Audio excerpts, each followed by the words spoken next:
Bienvenidos a un nuevo programa de Ambiente y Medio, el único programa de ecología de la televisión abierta argentina, como todos los domingos por Canal 9. Y hoy, como vimos en el informe, el tema principal de la primera parte del programa está relacionado con la fauna silvestre, específicamente con el tráfico ilegal de la fauna silvestre.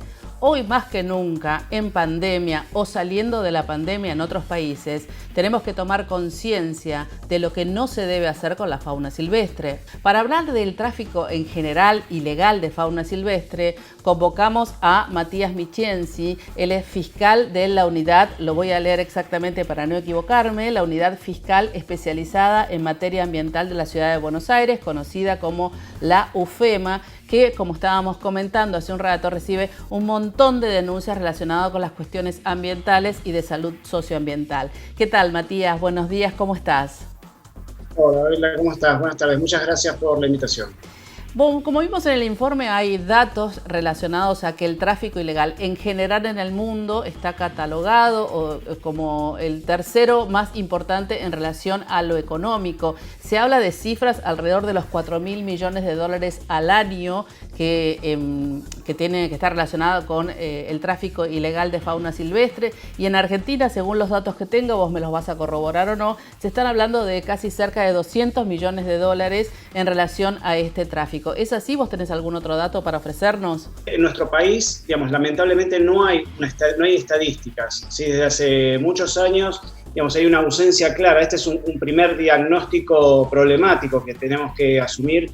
Es que en la Argentina no hay, estadísticas ni incluso políticas de persecución o estrategias de persecución para combatir, este tipo de crímenes. Crímenes, además que, ya debemos entender que son parte de un crimen organizado. No es solo una persona, sino que hay un cúmulo de actores que, trabajan en pos de concretar el tráfico de especies.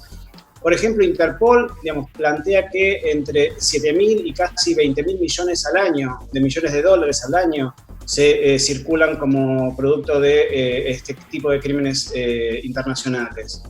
O sea que estamos hablando de una escala muy grande. Hace poco National Geographic sacó un artículo donde decía que una especie de cada 5 vertebrados son comercializados. Casi el 18% del total de vertebrados tienen algún tipo de comercialización. O sea que en este sentido la lupa hay que ponerla de manera muy grave. ¿Por qué? Porque además los efectos que tiene el tráfico lo estamos viendo hoy. Claro. Esta circunstancia que hoy estamos viviendo tan dramática, posiblemente una de las causas sea justamente la extinción de una enorme cantidad de animales producto del tráfico. Así es. Y en Argentina específicamente, ¿cuáles son los animales que más se trafican? Vos estás hablando que hay un 18% de los vertebrados en el mundo que sufren de este tráfico ilegal, ya sea vivos o muertos, ¿no es cierto? Eso es lo que tendríamos que también explicar. Y en Argentina específicamente, ¿de qué animales se habla cuando se habla del tráfico ilegal de fauna? Mira, hay, distintas cosas. Aves, obviamente, es un tema muy sensible. Monos, reptiles, incluso huevos, ¿sí? A veces como se llama, de animales también son traficados. En este sentido, y también un punto que es muy importante que vos acabas de señalar, son los derivados de fauna. No solo el animal, sino obviamente algunos elementos como pieles, marfiles, cueros, que también son comercializados, y obviamente para ello tienen que asesinar, tienen que matar a los animales para poder extraer estos elementos. O sea que eso también implica parte del tráfico, de elementos que se trafican.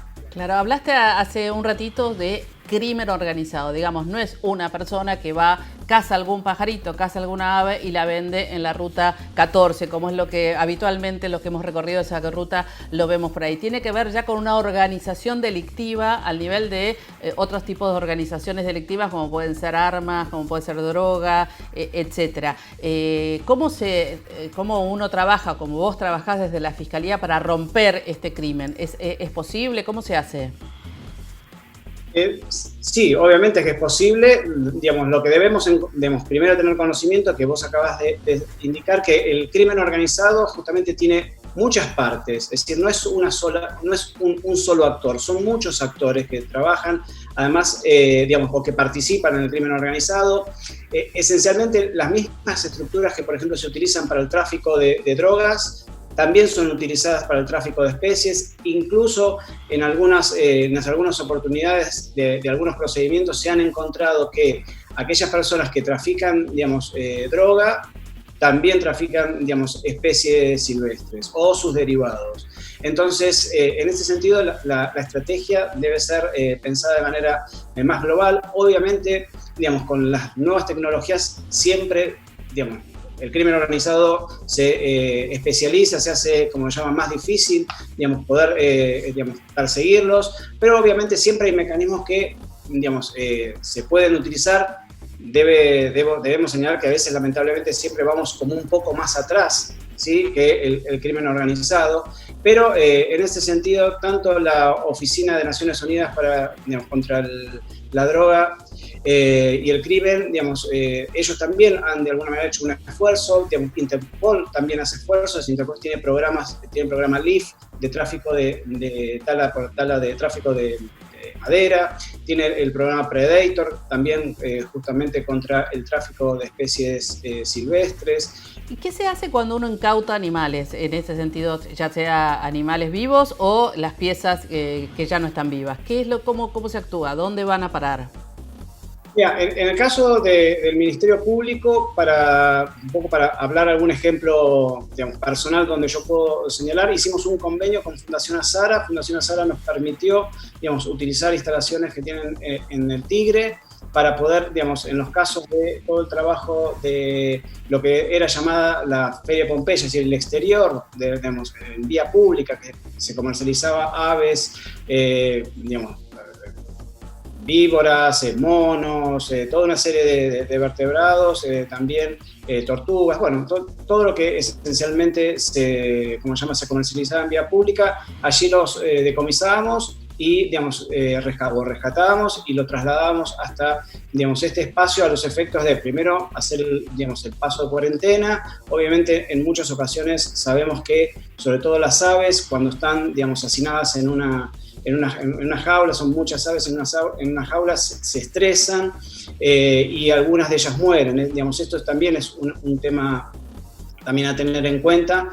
Por eso es necesario, digamos, tener un espacio donde justamente estos animales, bueno, puedan pasar la cuarentena, puedan ser atendidos, puedan ser observados, y una vez que están en condiciones de poder volver a reinsertarse, digamos, al ecosistema o a su espacio natural, bueno, solicitando, en este caso, digamos, en mi rol, es solicitarle el permiso al magistrado para la posibilidad de su reinserción al medio o al ambiente natural. ¿Cómo hay que trabajar más que nada sobre la concientización de las personas, ¿no? Donde que eso no se debe hacer, como los zoológicos privados, que quizás no los tenemos en Ciudad de Buenos Aires, pero sí en los alrededores, y cómo no tener una iguana en la casa, un puercoespín? ¿Cómo se trabaja en ese sentido? Bueno, digamos, yo creo que educación es obviamente, como vos bien señalás, es uno de los pilares. En nuestro caso, por lo menos, lo que hemos intentado hacer, por ejemplo, en Pompeya, hemos realizado una pintada. Es decir, hay algunos instrumentos que el Ministerio Público puede utilizar institucionalmente. En este caso hicimos una pintada justamente en ese lugar donde se comercializaban especies silvestres, también las denominadas mascotas, y ahí mismo, digamos, un gran mural justo en esa esquina, digamos, un poco concientizando sobre, digamos, este último eslabón que es del tráfico, que, digamos, es la comercialización, como hablábamos antes, ¿no? Y por allí creo que, digamos, Claudio Bertonati siempre señala que no hay un solo actor acá, ¿no? Digamos, sino son es muy horizontal, donde uno tiene que trabajar tanto desde la persona que hace, digamos, la primera recolección del animal, quien lo distribuye, quien lo transporta y también quien lo comercializa. Gracias, Matías, y nos volvemos a encontrar en algún otro momento.